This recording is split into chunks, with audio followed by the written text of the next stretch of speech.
Hey, welcome to Super Social Club. I'm Jeremy. Today I have two pretty unique whiskeys coming out of the Washington, D.C. area, the Joseph Magnus Straight Bourbon and the Murray Hill Club Blended Bourbon Whiskey.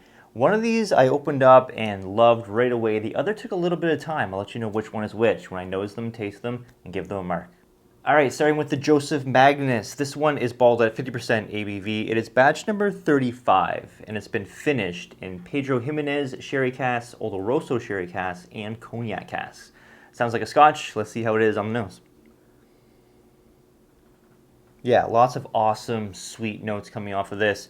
What you expect from those sherry cask influence, you get some dry red fruits like dates, some figs in there. Maybe a little bit of plum. Yeah, like really rich, enveloping notes for sure. Get a really nice cherry wood note on this too. Love that. Also like a maraschino kind of cherry syrup.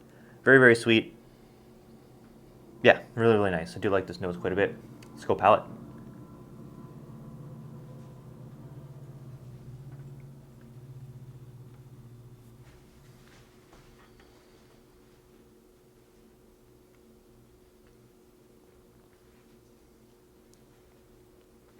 So that nose kind of hits you with like reminiscence of like a Scotch whiskey. The palate is all bourbon, so you get those like brown sugars, caramels, vanillas, a little bit of oak in there. Finish, I'd say like some medium, maybe medium to long finish. Really nice. Again, that cherry, maraschino cherry note hits you big time. Lots of sweetness lingering on it. So if you like a really nice sweet bourbon, you're going to love this one for sure. It is very, very sweet. Really easy drinking. 50% ABV. Really good drinking strength for this. Maybe look at like a little bit of like sweet almond note too on that finish. That's really good.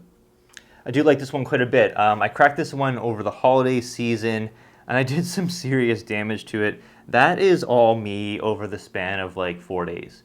I really was digging this one quite a bit. Score-wise for me, I'm going 88 out of 100. For value, I paid $100 for this. I think I've seen it since then a little bit cheaper. Some places have it. If you can find it at a good price, I think $79.99 is where I saw one of these. But I think most people are paying around the $100 mark for this.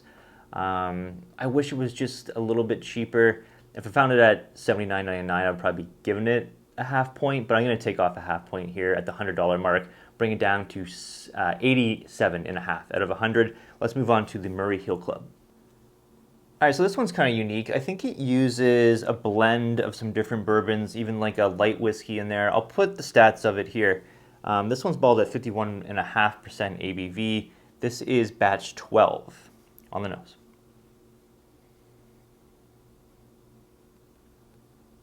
So really nice caramel, brown sugar, typical kind of bourbon notes. You get the cherry in there as well. Get really nice sweet caramel, apple, and butterscotch. Huge, huge butterscotch note in this. Yeah, that's a really nice nose too.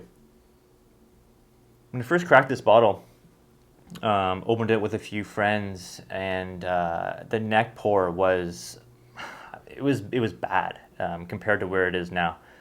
Just really tight, just lots of alcohol notes, not much depth or complexity. So this one definitely needs to open up in the glass. I'd say on first pour, minimum 1 hour, and you really do need to get it down kind of past the neck because just really, really tight on first opening. But now this thing, the complexity is up there. There's lots of awesome notes coming on with it. It kind of goes to show you that really like opening a whiskey and your first impression is not always where it's going to be once a little bit of oxygen gets in the bottle. These are two great examples of that. I'll get into that more when we compare them head to head. For now, let's go palate.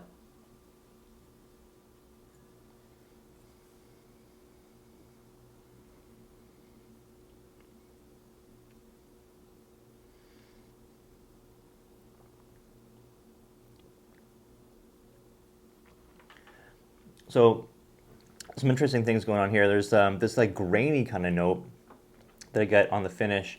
Lots of sweet corn coming in, vanilla, more butterscotch, just a tiny little hint of mint, milk chocolate on the finish too. This one's got some cool stuff going on with it. I think for me though, there's this kind of like bitter oakiness that I get on the finish that really is hard to kind of overcome. And it's going to lose some marks for me.